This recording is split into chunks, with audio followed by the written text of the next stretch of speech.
பாருங்க 45வது கேள்வி. கணக்கீட்டு விகிதம். இந்த கணக்கீட்டு விகிதத்துல சாதக பாதகம் கேட்டு எந்தெந்த கம்பெனி பொருத்தம்னு கேட்கப்படுது. முதலாவது, பங்குதாரர்களுக்கான அதிகூடிய வருவாய், வட்டி செலவுகளை ஈடு செய்வதற்கு அதிக ஆற்றல், சொத்துக்களை பெற்றுக்கொள்வதற்கு அதிக அளவில் கடன் மூலதனத்தை பயன்படுத்தும் கம்பெனி, குறுங்கால கடப்பாடுகளை தீர்ப்பதில் அதிகூடிய எளிமை கொண்ட கம்பெனி. எனவே ஏபிசிடி தரப்படுகிறது. சமன்பாடுகளை வச்சு பார்ப்போம்.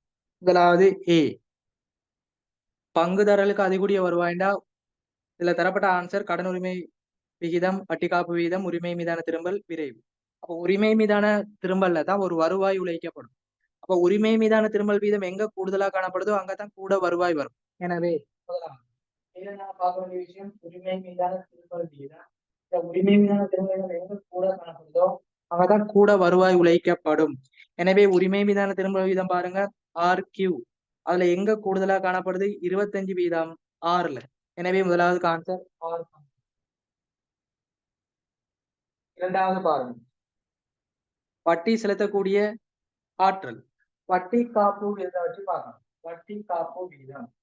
வட்டி காப்பு விகிதம் எங்க கூடுதலா காணப்படுதோ அங்கதான் வட்டி செலுத்தக்கூடிய ஆற்றல். ஆண்டுக்குரிய வட்டியானது எத்தனை தடவை செலுத்தப்படுது, கூடுதலா நாங்க தடவைகள் செலுத்தப்பட்டா வட்டி செலுத்தக்கூடிய ஆற்றல். எனவே வட்டி காப்பீதம் எங்க கூடுதோ அதான் உங்களுக்கு ஆன்சர். எனவே வட்டி காப்பீதம் பாருங்க 2.5 3.2.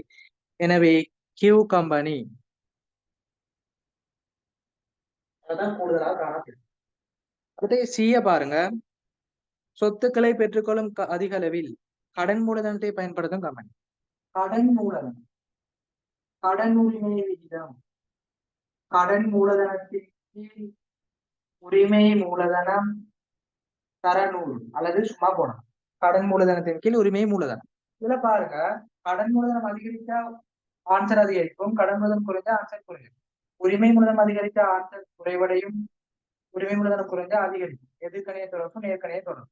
இப்ப இதுல சொல்லுகிறான் கடன் மூலதனம் கூடுதலா யாரு பயன்படுத்துறது. இப்ப கடன் மூலதனம் கூடுதலா பயன்படுத்துற ஆன்சர் எப்படி வரும், அதிகரிக்கும் வரும். ஆன்சர் கூடுதலா வரும், தெளிவா விளைக்கணும். எனவே கடன் மூலதனம் கூடுதலா பயன்படுத்தினா கடனுரிமை விகிதம் அதிகரிக்கும். எனவே கடனுரிமை விகிதம் அதிகரிக்கிற ஆன்சரை பாருங்க ஆர் கம்பெனி.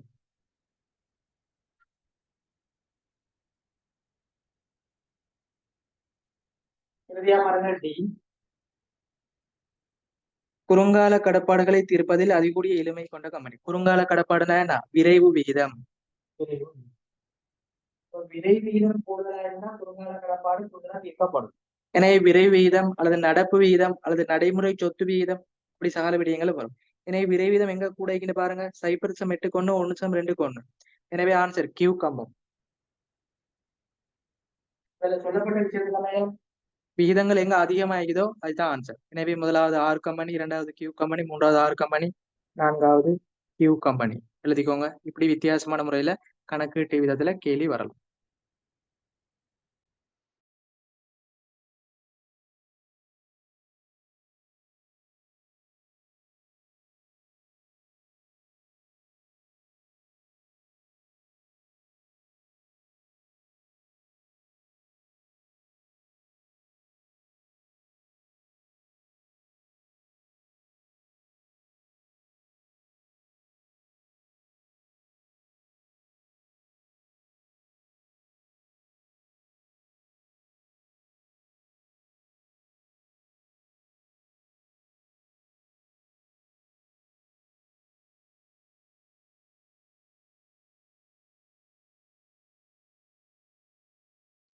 ஓகே, அடுத்த வினாக்கு போவோம். 46வது.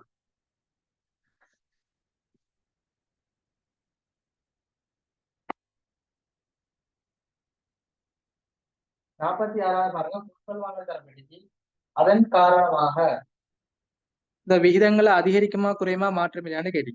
முதலாவது உரிமை மீதான திரும்பல் விகிதம், இரண்டாவது கடன் உரிமை விகிதம். சமன்பாட பார்க்கணும். முதலாவது உரிமை மீதான திரும்பல் விகிதம். உரிமை மீதான திரும்பல் விகிதத்துல கீழ உரிமை, மேல ஆண்டுக்குரிய லாபம், தரநூறு. கடன் உரிமை விகிதம் கடன் மூலதனம் அதன் கீழ் உரிமை மூலதனம். தொடர்புல வச்சுதான் பார்க்கணும். இப்ப பார்ப்போம். முதலாவது ஏ, வங்கியிலிருந்து 12% வட்டி வீதத்தில் நீண்டகால கடன் பெறல். முதலாவது கடன் பெறலாம். கடன் பெற்றா முதலாவது என்ன வரும்? கடன் பெற்றா காசு வரும். அடுத்து வங்கி கடன் வரும். கடன் பெற்றா காசு வரும், வங்கி கடன் வரும். உரிமை மீதான திரும்ப விதத்துல பாருங்க, உரிமை ஆண்டுக்குரிய லாபம், அது ரெண்டு தான் தேவை. காசோ கடனோ இனி சம்பந்தப்படாது.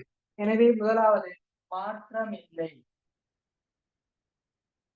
இரண்டாவது பாருங்க, கடன் மூலதனம். கடன் மூலதனம் சொல்றது ஒரு நீண்ட கால கடன் இணைப்பு விதத்துல வரும். எனவே வங்கி கடன் வருது. வங்கி கடன் வந்தா நீண்ட கால கடன் அதிகரிக்கும். எனவே கடன் மூலதனம் அதிகரிச்சா கடன் விகிதம் அதிகரிக்கும். கடன் மூலதனம் அதிகரிக்குது, எனவே கடன் விகிதம் அதிகரிக்கும். போடுங்க, அதிகரிக்கும். முதலாவது உரிமை ஆண்டுக்குரிய லாபம் தான் தேவை. இங்க காசும் வங்கி கடனும் வருது, தொடர்பு இல்லை, எனவே மாற்றம் இல்லை. இரண்டாவது காசும் வங்கி கடன் வருது, வங்கி கடன் தான் நீண்ட கால கடன். கடன் மூலதனம், கடன் மூலதனம் அதிகரிச்சா கடன் மீது அதிகரிக்கும், எனவே அதிகரிக்கும். அடுத்து பிஏ பாருங்க. தற்போது பங்குதாரர்களுக்கு உரிமை வளங்களை முழுமையாக பயன்படுத்தியுள்ள நிலையில் பங்குகளுக்கான உரிமை வழங்கல் செய்து. எனது உரிமை வழங்கல் பிஏ பாருங்க. உரிமை வழங்கல் செஞ்சா என்ன நடக்கும்? உரிமை வழங்கல் செஞ்சா காசு வரவு, கூறப்பட்ட மூலதனம் செலவு. கூறப்பட்ட மூலதனம் செலவுண்டா உரிமை அதிகரிக்கும். இதுல பாருங்க, உரிமை வழங்கலின் காரணமா உரிமை அதிகரிக்குமா?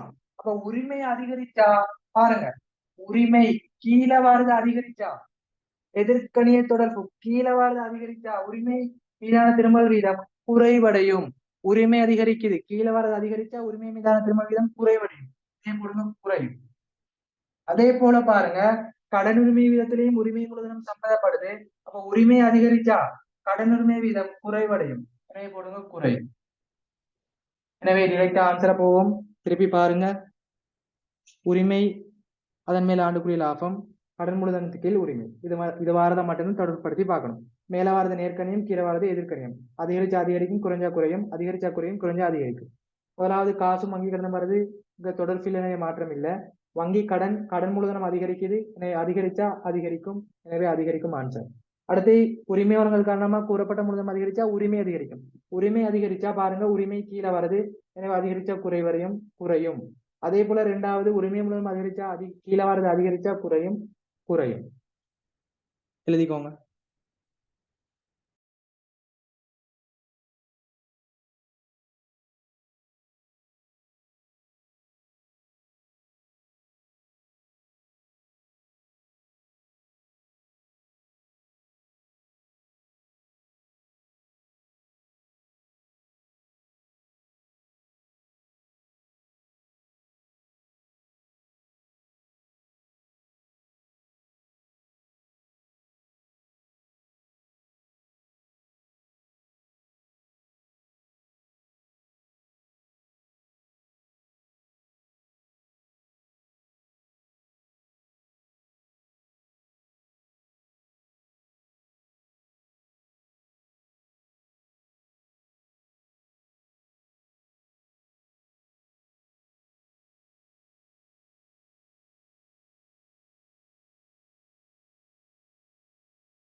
பாத்துக்கோங்க. 47வது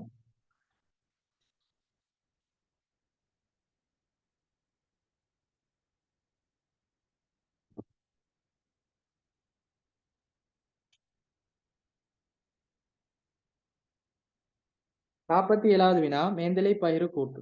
மேந்தலை பயிறு கூட்டுல கேட்கப்பட்ட விடயம் உறிஞ்சல் வீதம், உறிஞ்சப்பட்ட மொத்த மேந்தலை கிரை. இலகுவான விஷயம். போடுங்க, 2 உற்பத்தி திணைகளும் தரப்படி இயந்திரம். அடுத்தது ஒருங்கிணைத்தல். முதலாவது உறிஞ்சல் வீதம், சமன்பாடு போடுவோம். உறிஞ்சல் வீதம் சமன் பாதிடப்பட்ட மேந்தலையின் கீழ் பாதிரப்பட்ட மணித்தியாலம். அது இயந்திர மணித்தியாலமா அல்லது ஊழிய மணித்தியாலமான்னு பேப்பர்ல சொல்லப்படும். அடுத்தது பாருங்க, மொத்த மேந்தலை கிரயம். மேந்தலை கிரயத்துக்கு சமன்பாடு சொல்லி தந்தேன். கண்டுபிடிச்ச உறிஞ்சல் வீதம், அந்த உறிஞ்சல் வீதம் தர ஒரு பொருளை உற்பத்தி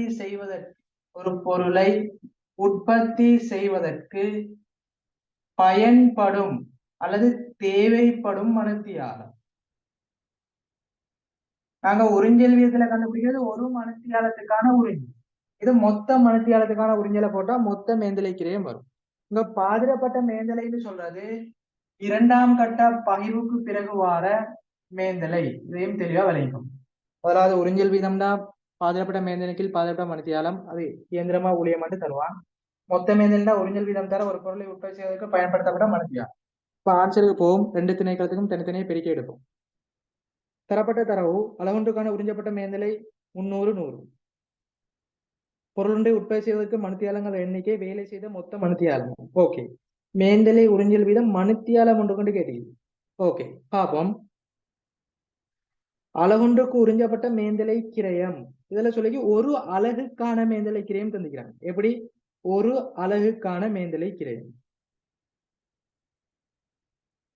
ஓகே, அப்போ ஒரு அலகுக்கான மேந்தலை கிரயம்டா அவன் தந்தது இந்த மொத்த மேந்தலை கிரயம் தந்திக்கா. உறிஞ்சல் வீதம் தர பொருளொன்றை உற்பத்தி செய்யறதுக்கு தேவையான மணித்தியாலம். இந்த மொத்த மேந்தலை கிரயம் தந்திக்கிறான் பாருங்க. முதலாவது 300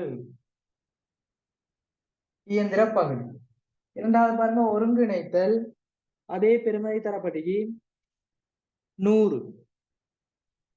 நமக்கு கேட்கப்பட்ட கேள்வி உறிஞ்சல் வீதம். இந்த சமன்பாடை மாத்தி போடலாம். அப்ப உறிஞ்சல் வீதத்துக்கு இந்த சமன்பாடையும் பயன்படுத்தலாம், இந்த சமன்பாடையும் பயன்படுத்தலாம். அப்ப இப்ப தரப்பட்ட தரவு கமைய உறிஞ்சல் வீதம் எப்படி கண்டுபிடிக்கிறது போட்டுக்கோங்க.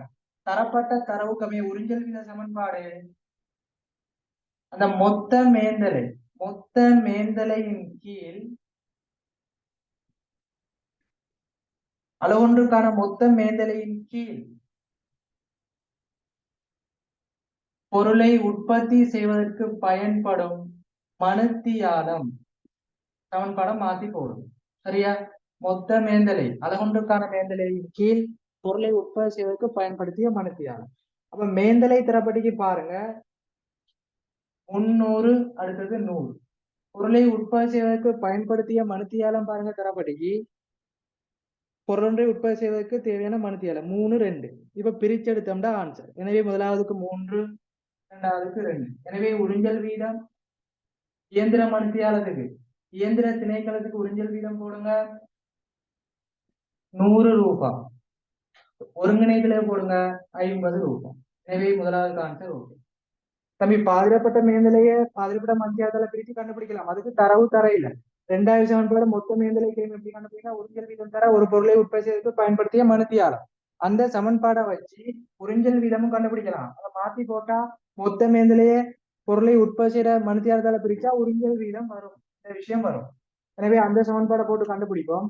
அப்ப ஒவ்வொரு திணைக்களத்துக்கு தந்திக்கிறான் மேந்தலை அளவொன்றுக்கு 300 100, பயன்படுத்திய மணித்தியாலம் 3 2, பிரிச்சா 100 ரூபாய் 50 ரூபாய். எனவே ஆவண்ணா உறிஞ்சப்பட்ட மொத்த மேந்தலை கிரயம், உறிஞ்சப்பட்ட மொத்த மேந்தலை கிரயம். மொத்த மேந்தலை கிரயம் எப்படி? இப்ப நான் கண்டுபிடிச்சா இந்த சமன்பாடு வச்சு பிரிக்கிறோம். இப்ப கண்டுபிடிச்ச உறிஞ்சல் வீதம் போடுங்க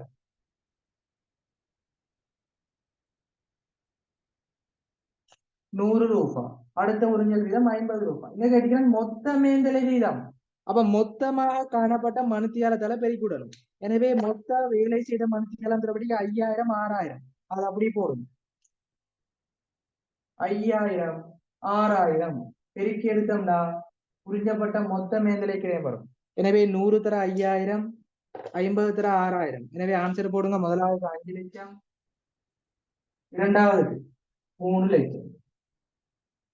உறிஞ்சல் வீதம் தர மொத்த மணித்தியாலத்தை பிறகுனா மொத்த மேந்தலை கிரயம், உறிஞ்சல் வீதம் தர பயன்படுத்திய பிறகுனா அந்த அளவொன்றுக்கான மேந்தலை கிரயம். இது அளவொன்றுக்கான மொத்த மேந்தலை கிரயம். இது மொத்த மேந்தலை கிரயம். ஓகேயா? லாஸ்டா பாருங்க, பதறப்பட்ட மேந்தலை கீழ் பாதிரப்படம் மணித்தியாலம் அல்லது ஊழிய மணித்தியாலம் இயந்திரம் அல்லது ஊழியத்தை போட்டா உறிஞ்சல் வீதம் வரும். உறிஞ்சல் வீதம் இன்னொரு முறையில காட்டுறதுன்னா இந்த சமன்பாடு.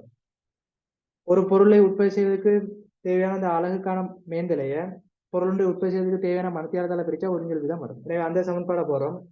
அலகொன்றுக்கான மேந்தலை இங்க மொத்த மேந்தலை சொல்லப்படுறது அலகு ஒன்றுக்கு. எனவே 300 100 மணித்தியாலம் படி 3 2 பிரிச்சா 100 ரூபாய் 50 ரூபாய்.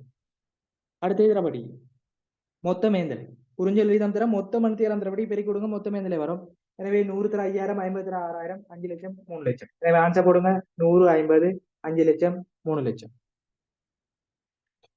இலகுவான விஷயம். மேந்தலை பெயரை கூட்டு இந்த சமன்பாடை வச்சு கண்டுபிடிக்கும்.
ஓகே, அடுத்த விஷயத்துக்கு போவோம். 48வது எல்லை கிரேவியல் நோமலான கிரயங்கள் கேட்கப்பட்டீங்க முகாமை கணக்கெட்டுலையும் வரக்கூடிய.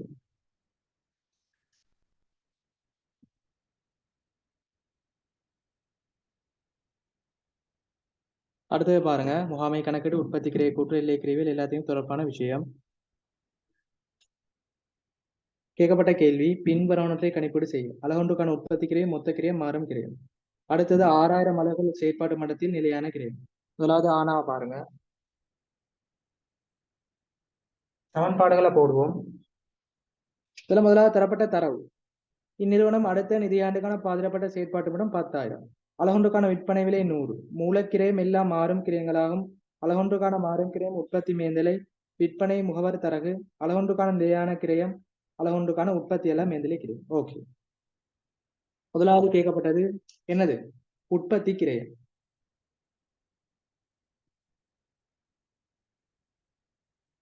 உற்பத்தி கிரயம் முதலாவது மூலக்கிரயம் போடணும். அந்த மூலக்கிரயத்தோட மேந்தலை, அதாவது உற்பத்தி மேந்தலை. இந்த உற்பத்தி மேந்தலையில மாறும் கிரயம் நீக்கி நிலையான கிரயம் கூட்டி போடும். உற்பத்தி கிரயம் எப்படி? மூலக்கிரயத்தோட மாறும் உற்பத்தி மேந்தலை, அந்த உற்பத்தி மேந்தல மாறும் கிரயம் நிலையான கிரயம் எல்லாத்தையும் கூட்டினா உற்பத்தி கிரயம். இரண்டாவது மொத்த கிரயம். மொத்த கிரயம் சொல்றது கண்டுபிடிச்ச உற்பத்தி கிரயத்தோட உற்பத்தி அல்லா மேந்தல். இந்த உற்பத்தி அல்லா மேந்தலையில நிலையான கிரயம் நீக்கி மாறும் கிரயம் கூட்டி எடுத்தோம்னா மொத்த கிரயம். உற்பத்தி கிரயத்தோட உற்பத்தி எல்லா கூட்டணும் மாறும் நிலையான. அடுத்த பாருங்க மாறும் கிரயம். மாறும் கிரயம் முதலாவது மூலக்கிரயம் எல்லாம் மாறும் சொல்லப்படுகிறது. மூலக்கிரயம் போடுவோம். வரக்கூடிய மாறும் கிரயம் இதுல முதலாவது மாறும் கிரயம், இதுல மாறும் கிரயம், அடுத்த மூலக்கிரயத்துல மாறும் கிரயம், அது எல்லாத்தையும் போடுவோம். மூலக்கிரயத்துல வர மாறும் கிரயம், அடுத்தது உற்பத்தி மேந்தில வர மாறும் கிரயம், அடுத்தது உற்பத்தி எல்லாம் மேந்தில வரக்கூடிய மாறும் கிரயம் எல்லாத்தையும் போட்டு எடுத்தா மாறும் கிரயம். அடுத்த ஆவண்ணம் 6000 செயற்பாடு மட்டத்தில் நிலையான கிரயம் சொல்லிட்டாரு. முதலாவது இதை முடிக்கிட்டு இரண்டாவதுக்கு வருவோம். பாருங்க, முதலாவது உற்பத்தி கிரயம் மூலக்கிரயத்தோட மேந்தலை மாறும் நிலையானதை கூட்டணும். மொத்த கிரயம்ட உற்பத்தி மேந்தல் உற்பத்தி கிரயத்தோட உற்பத்தி எல்லாம் மேந்தலை மாறும் நிலையானதை கூட்டணும். மாறும் கிரயம்ட இதுல வரக்கூடிய மாறுமை போடணும். மூலக்கிரயம் உற்பத்தி எல்லாம் மேந்தல் வரக்கூடிய தரவு வச்சு போடுவோம். முதலாவது அலகொன்றுக்கான மூலக்கிரயம் எல்லாம் மாறும் கிரயங்கள் ஆகும். இப்ப மூலக்கிரயம்ட மாறும் கிரயம்னு தெரிஞ்சுட்டு அப்ப மூலக்கிரயத்துல முதலாவது போடுங்க 100 ரூபா.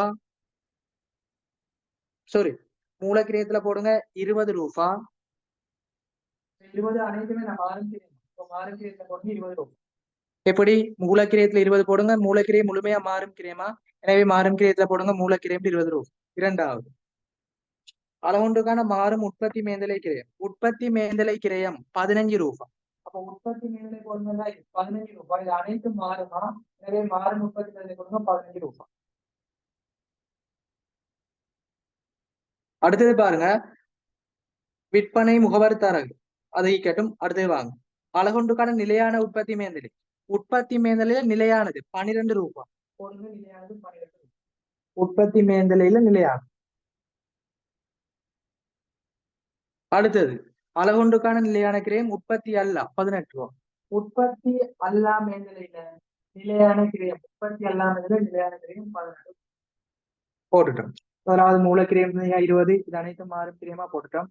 அடுத்தது தரப்பட்டிக்கு உற்பத்தி மேந்தலையில மாறும் கிரியம் 15. அப்படி பாருங்க, மாறும் கிரியையில உற்பத்தி 15. அடுத்த தரப்பட்டிக்கு உற்பத்தி அல்லா மேந்தலை நிலையானது. ஓகே, இப்ப பாருங்க, அதுல ஒண்ணு தரப்பட்டிக்கு விற்பனை தரகு. அந்த விற்பனை தரகுன்னு சொல்றது என்னது, ஒரு உற்பத்தி எல்லாம் மேந்தலை விநியோக கிரயம். விநியோக கிரயம்னா உற்பத்தி எல்லாம் மேந்தலை, இது மாற்றம் அடையக்கூடியது.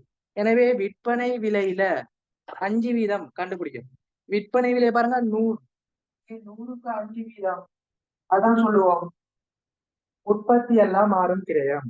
எனவே 100 ரூபாய்க்கு 5%, 5 ரூபாய். எனவே போடுங்க 5. இப்ப கூட்டி எடுத்தோம்னா ஆன்சர் வரும். சிம்பிளானது. மூலக்கிரியம் போட்டாச்சு, உற்பத்தி மேல மாறும் கிரியம் போட்டாச்சு, மாறும் கிரியத்துல மூலக்கிரியம் உற்பத்தி போட்டாச்சு.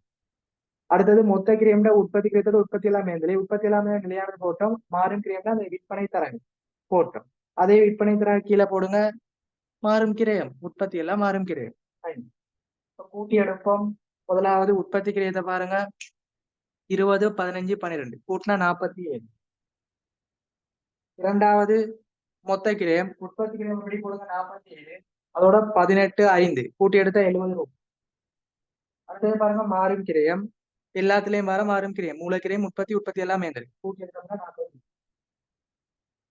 எனவே ஆனாலும் காலத்தை போட்டுக்கோங்க. முதலாவது 47, இரண்டாவது 70, மூன்றாவது 40 ரூபாய்.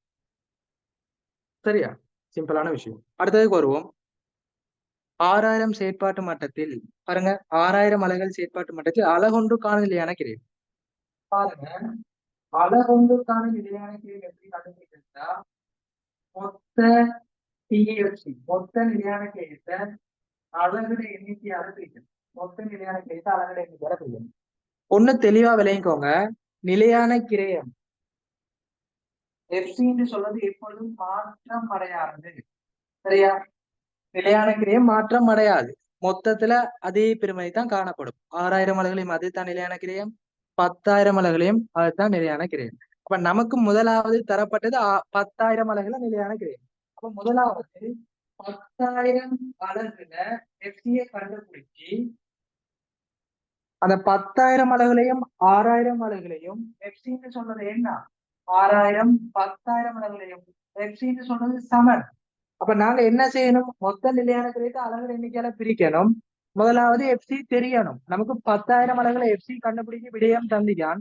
இப்ப 10,000 அலகுல எஃப்சியை கண்டுபிடிச்சு அதே எஃப்சியை போட்டு 6,000 பிரிச்சா 6,000 அலகுல அலகொன்றுக்கான நிலையான கிரயம் வரும். ஏண்டாவது நிலையான கிரயம்னா மாற்றம் அடையாது.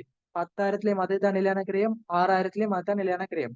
எனவே மொத்த நிலையான கிரயம் கண்டுபிடிக்கணும் 10,000 வச்சு, அதே நிலையான கிரயத்தை போட்டு அலகால பிரிச்சு விட்டு அலகொன்றுக்கான நிலையான கிரயம். எனவே 10,000 அலகுல நிலையான கிரயத்தை பாருங்க, சிம்பிள். முதலாவது நிலையான கிரயம் மார்க் பண்ணதை பாருங்க, முதலாவது நிலையான கிரயம், அடுத்தது நிலையான கிரயம். இந்த ரெண்டு நிலையான கிரயம் தான் ஈக்குது. ரெண்டு நிலையான கிரயத்தையும் நான் 10,000 பெருக்கி விட்டா மொத்த நிலையான கிரயம் வரும். சரி, அலகுண்டுக்கான ப்ராப்பர்ட்டிக்கு 12 ரூபா 18 ரூபா. எனவே 10,000 அலகுல எஃப்சி முதலாவது பாருங்க 12, அடுத்து 18. 12 தர 10,000, 18 தர 10,000. முதலாவது மொத்த நிலையான கிரயத்தை எடுங்க, 12 தர 10,000, 18 தர 10,000, 1,20,000 ரூபாய். இரண்டாவது 1,80,000, ரெண்டையும் கூட்டினா 3 லட்சம். 10,000 அலகுகளில் நிலையான கிரயம். அதே மாதிரி வாங்க, 10,000லயும் 6,000லயும் நிலையான கிரயம் தான், அதே 3 லட்சம் தான். இப்ப மொத்த நிலையான கிரயம் கண்டுபிடிச்சிட்டோம் 3 லட்சம். அப்ப போடுங்க டோட்டல் எஃப்சி 3,00,000. அலகுடைய எண்ணிக்கை 6,000 அலகு. எனவே 3,00,000 பிரிச்சா 6,000 செயற்பாட்டு மட்டத்தில் நிலையான கிரயம் 3,00,000 பிரிச்சா கொடுங்க ரூ. 50. இதுதான் கண்டுபிடிக்கிறது. சரியா? எந்த செயற்பாட்டு மட்டத்திலும் நிலையான கிரயம் மாறாது. எனவே 10,000 தான் நமக்கு டேக்கி. 10,000 கண்டுபிடிச்சு அதை போட்டு 6,000 பிரிச்சு விடுங்க. சரியா? எனவே நிலையான கிரயம் மார்க் பண்ணது 12, 18. ரெண்டையும் பிறகுனா 3,00,000. 6,000 மாத்தா 3,00,000. எனவே 6,000 பிரிச்சா 50 ரூபாய். எல்லாத்தையும் எழுதிக்கோங்க. இறுதி 2 வினாக்கு போவோம். எல்லை கிரேவியல் முதலீட்டு தீர்மானம்.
ஓகே, அடுத்த வினாக்கு போவோம். 49வது எல்லை கிரேவியல். இதுல உங்களுக்கு வரைபடங்கள் இருக்கு. சரியா? அந்த வரைபடங்களுக்கான விளக்கங்கள் கேட்கப்படி பார்த்துக்கொள்ளும்.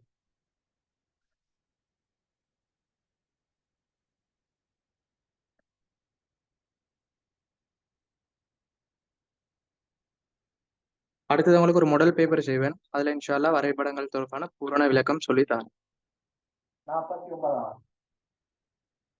இந்த வரைபடத்தை பாருங்க.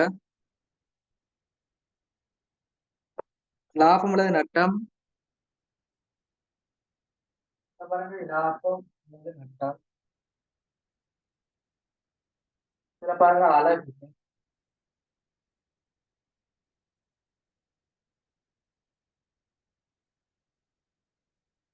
இலாப கோடு தரப்படி இலாப கோடு. உங்களுக்கு கேட்கப்பட்ட விடயம் முதலாவது சி இந்த பகுதி. அடுத்தது உங்களுக்கு கேட்கப்பட்டிக்கு கீழே வர பகுதி ஏ பி. சரியா? இதுல பாருங்க ஏபிசி கேட்கப்பட்டி. ஆன்சரை எழுதி கொள்வோம். முதலாவது ரோமலா வர இந்த வரைபடம் தான் டிஆர். அடுத்தது டிசி. இதுல வரை பிஇபி. சரியா? இதே வரைபடம் தான் இங்க போடப்படி. சரியா? இந்த விஷயம் முதல் சொல்லி தந்துக்கிறேன். டிஆர்டிசி சந்திக்கிற புள்ளி பிஇபி, லாப நட்டமற்ற புள்ளிகள். சரியா? அந்த லாப நட்டமற்ற புள்ளிக்கு மேல வாரது லாபம்னு சொல்லுவோம், கீழே வாரது நட்டம் அல்லது எஃப்சி நிலையான கிரயம்னு சொல்லுவோம். அதே தாங்க சொல்லப்படி. எனவே ஏபிசி முதலாவது பாருங்க, ரெண்டும் சந்திக்கிற புள்ளி பி, இலாப நட்டமற்ற புள்ளிகள், சமப்பாட்டு புள்ளிகள், சமப்பாட்டு புள்ளி, லாப நட்டமற்ற புள்ளி அல்லது சமப்பாட்டு புள்ளி பிஇபி. இரண்டாவது, இதுக்கு மேல வாரது சி போடுங்க, இலாபம். அதுக்கு மேல வார சி இலாபம். அடுத்து ஏ பாருங்க, நான் சொல்லிட்டேன், கீழே வார புள்ளி நட்டம் அல்லது நிலையான கிரயம். ரெண்டுல ஏதாவது ஒண்ணு எழுதலாம், நட்டம் அல்லது நிலையான கிரயம். இது வரைபடத்துல உள்ள விஷயம், அதே மாதிரி போட்டுக்கொள்ளணும். இந்த வரைபடம் இருந்தா இலகுவா செய்யலாம், அதே மாதிரி தான் இது.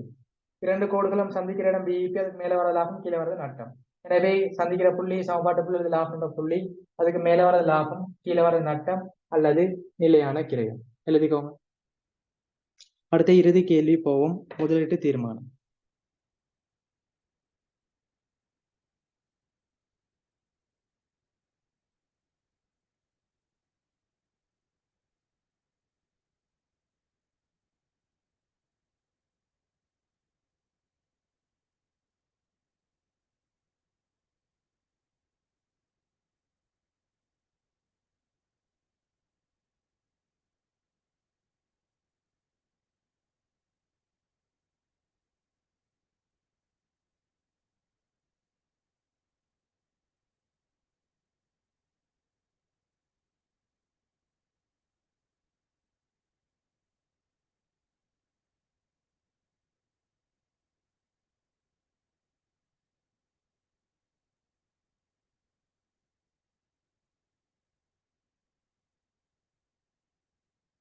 ஓகே, இறுதியா பாருங்க, 50வது.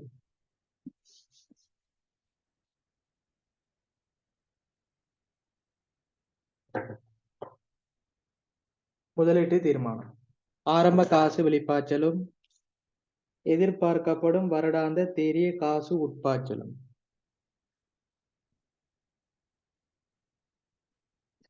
ஆரம்ப காசு வெளிப்பாய்ச்சல். இரண்டாவது, எதிர்பார்க்கப்படும் வருடாந்த காசு உட்பாய்ச்சல். ஓகே, இதுல பாருங்க, ஆரம்ப காசு வெளிப்பாய்ச்சல்னா 0 வருடத்துல நாங்க முதலீடு செய்யக்கூடிய பெறுமதி. எனவே முதலாவது கொள்விலை வரும், தொழிற்படும் மூலதனம் ஆரம்பத்தில் வெளிப்பாய்ச்சல் வரும், அடுத்து நிறுவுதல் கிரயம், கொண்டுவதல் கிரயம் போன்ற விடயங்கள் வரும். எனவே இதுல தரப்பட்ட தரவு, உற்பத்தி கம்பெனியானது ஏற்கனவே உள்ள இயந்திரத்தை பதிலாக புதிய இயந்திரம் ஒன்றை வாங்க விரும்புகிறது. இது தொடர்பாக சாத்திய ஆய்வினை நடத்துவதற்காக ஏற்பட்ட கிரயம் 50,000. ஆய்வு கிரயம் அது வராது, சரியா? புதிய இயந்திரத்தின் கிரயம் பாருங்க 10 லட்சம். கொள்விலை போடுங்க, கொள்விலை, புதிய இயந்திரம் 10 லட்சம், அதாவது மைனஸ். ஆரம்ப வெளிப்பாய்ச்சல்னா மைனஸ். இரண்டாவது, ஏதாவது நிறுவுதல் கொண்டுவருதல் கிரேமிக்கா அல்லது தொழிற்படும் மூலதனமிக்கான்னு பாருங்க. பழைய இயந்திரத்தின் விற்பனை பிறகை வராது. மேலதிக தொழிற்படும் மூலதனம், தொழிற்படும் முதலீட்டு திரும்ப பெறும் காலம், பயன் தரும் வாய்க்காலம். ஓகே, தொழிற்படும் மூலதனம் போடுங்க,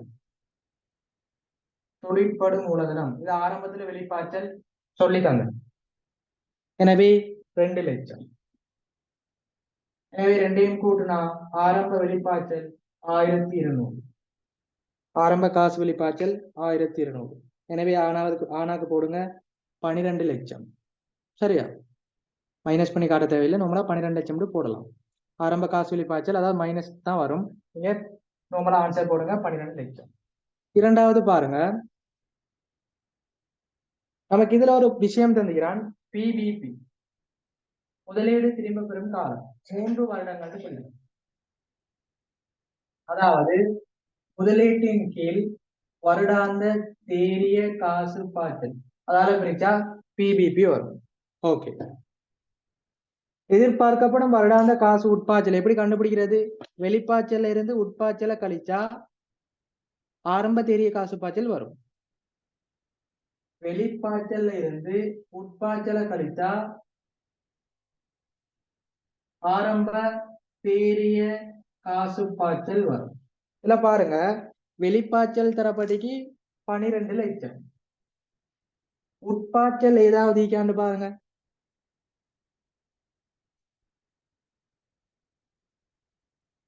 பழைய இயந்திரத்திலான விற்பனை பெருகை அது என்ன? பழைய இயந்திரத்தை வித்தா அதான் சொல்லுவோம் எஞ்சிய பெறுமதி. எஞ்சிய பெறுமதி எஞ்சிய பெறுமதி என்ன? இறுதி வருட உட்பாய்ச்சல். எனவே உட்பாய்ச்சல் 3 லட்சம். வெளிப்பாய்ச்சல் உட்பாய்ச்சல கலைங்க. ஆரம்ப தேறிய காசு பாய்ச்சல் வருது. ஆரம்ப தேறிய காசு பாய்ச்சல் வருது 9 லட்சம்.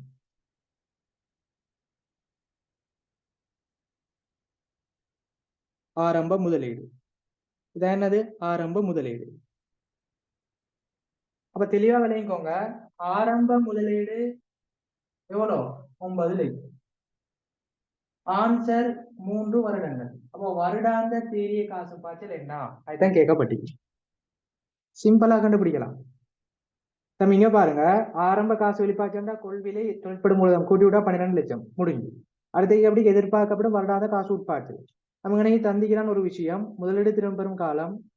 முதலீடு சித பணத்தொகை எத்தனை காலத்துல மீள பெற்றுக்கொள்ள முடியும்? அப்ப முதலீட்டின் கீழ் வருடாந்த தேறிய காசு பாய்ச்சல் பிரிச்சா முதலீடு திரும்ப பெறும் காலம் வரும். அப்ப இதுல வெளிப்பாய்ச்சல இருந்து உட்பாய்ச்சல கழிச்சா என்ன வரும்? ஆரம்ப முதலீடு, அதாவது ஆரம்ப தேறிய காசு பாய்ச்சல் வரும். எனவே வெளிப்பாய்ச்சல் 1200, உட்பாய்ச்சல் 300, அதான் எஞ்சிய பெறுமதி கழிச்சா 900 ஆரம்ப முதலீடு. அப்ப முதலீடு போடுங்க 900, வருடங்கள் 3. எனவே வருடாந்த தேறிய காசு பாய்ச்சல் தான் எக்ஸ். எப்படி கண்டுபிடிக்கப்படும்? எக்ஸ் சமன் 900 கீழ் 300, அதாவது 3. எனவே ஆன்சர் 300. ஓகேயா? எனவே உங்களோட ஆன்சர் போட்டுக்கோங்க.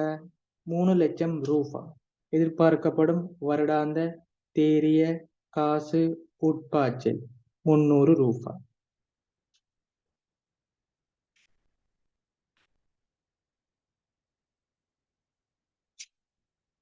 இதோட உங்களுக்கு 2017ஆம் ஆண்டு பாஸ் பேப்பர் முழுமையாக நிறைவு பெறுது. 2017ஆம் ஆண்டு பாஸ் பேப்பர் இன்ஷா அல்லாஹ். உங்களுக்கு அடுத்தது மாடல் பேப்பர் ஸ்டார்ட் பண்ணுவேன். சரியா? மாடல் பேப்பர் 2019 கவர்மெண்ட் மாடல் பேப்பரும் அடுத்தது மேலதிகமான நிறைய பேப்பரும் இன்ஷா அல்லாஹ் பார்ப்போம். சரியா? இதோட 2017 நிறைவு பெறுது. அடுத்து இன்ஷா அல்லாஹ் 2019 மாடல் பேப்பர் ஒன்று செய்வோம். இன்ஷா அல்லாஹ் அடுத்த கிளாஸ் சந்திப்போம். முழுமையா 2017 விளக்கமா செஞ்சு போட்டுக்கிறேன். முழுமையா பார்த்து படிச்சுக்கோங்க. சரியா? டவுட் இருந்தா கேட்டுக்கோங்க. அடுத்த கிளாஸ் சந்திப்போம். தேங்க்யூ. ஜஸாக்குல்லாஹ்.